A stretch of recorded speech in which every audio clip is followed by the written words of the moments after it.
Una vez que la independencia fue un hecho, el pueblo se encontró con una serie de interrogantes impostergables. ¿Qué tipo de relación mantener con la antigua metrópolis y qué esquema político establecer con la nueva entidad, las Provincias Unidas del Río de la Plata? Se declaró la independencia y el Congreso de Tucumán se trasladó a Buenos Aires para elaborar una constitución, que se terminó en 1819 y que sin embargo no mencionaba la República. Así las cosas, mientras la aristocracia intentaba dominar la situación y San Martín estaba empeñado en emancipar a Chile, en febrero de 1820 se produjo la batalla de Cepeda. Allí, dos auténticos caudillos del litoral, Estanislao López y Francisco Pancho Ramírez, derrotaron a los restos del Ejército Nacional del Alto Perú, luego de que se rebelase ante el Directorio y no aceptase pelear contra compatriotas. Se dio entonces una situación nueva que tardó en ser asimilada. Hasta ese momento, Buenos Aires poseía un poder unificador, pero con la batalla de Cepeda cayeron el Directorio y el Congreso, y fue elegido un gobernador para la nueva provincia de Buenos Aires. Hacia fines de 1820 ya existían 13 provincias que justificaban la existencia de Ramírez y López, el federalismo. Nadie ignoraba la situación anárquica, pero todos asumían el compromiso nacional de convertirse en un país en cuanto fuera posible. Y los caudillos del interior querían asegurarse el camino a una república federal. De hecho, la organización vigente en ese momento, con gobernaciones e intendencias en Córdoba y Salta, provocaba que a veces La Rioja, San Luis, Mendoza y San Juan recurriesen a Buenos Aires para buscar una solución a las exacciones internas.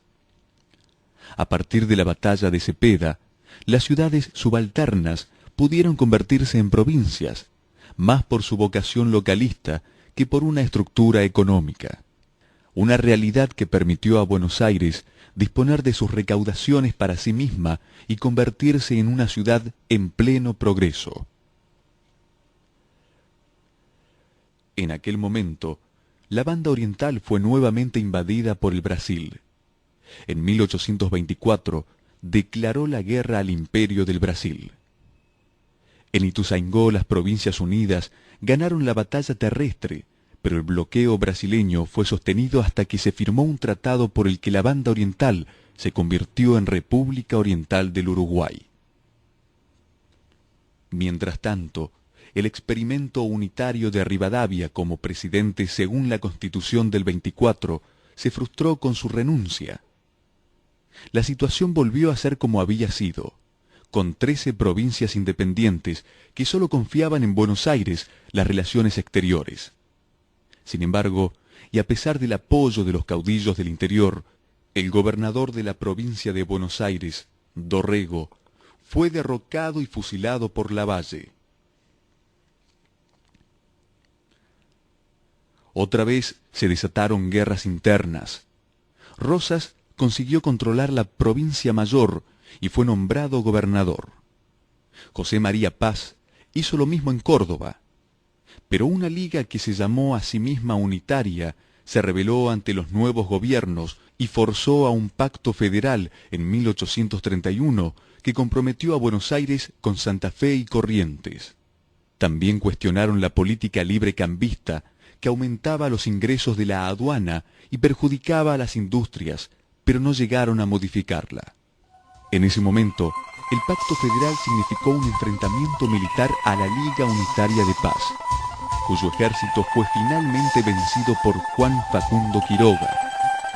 Rosas, que había ejercido la gobernación eficazmente, exigió la suma del poder público para ser reelecto. Lo sucedieron entonces varios gobernadores interinos. Cuando Tucumán y Salta se enfrentaron, Rosas pidió a Quiroga que fuese a buscar la paz y escribió su disposición a esperar una mejor ocasión para organizar la república. Quiroga, que ya había reclamado una constitución, llevaba la carta cuando fue asesinado en Barranca Yaco. A partir de entonces, el país vivió una confederación de hecho, bajo el pensamiento pragmático de Rosas. La polémica sobre Rosas es amplísima, pero se circunscribe en última instancia a una cuestión entre la soberanía y la libertad. Él pensaba que los gobiernos debían ejercer el poder sin contradicciones, que no tenía sentido el pluralismo ni la tolerancia.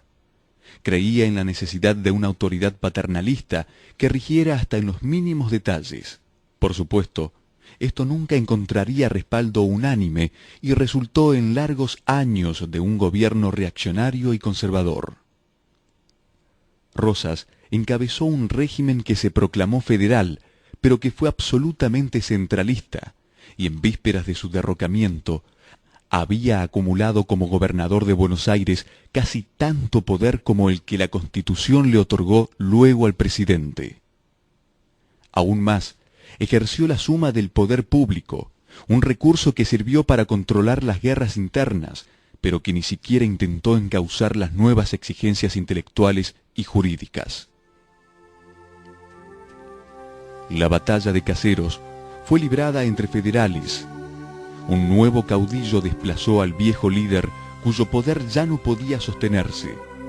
Urquiza se convirtió en el nuevo líder comprometido en llamar a una constitución, y para ello consiguió en San Nicolás de los Arroyos el acuerdo de todos los gobernadores.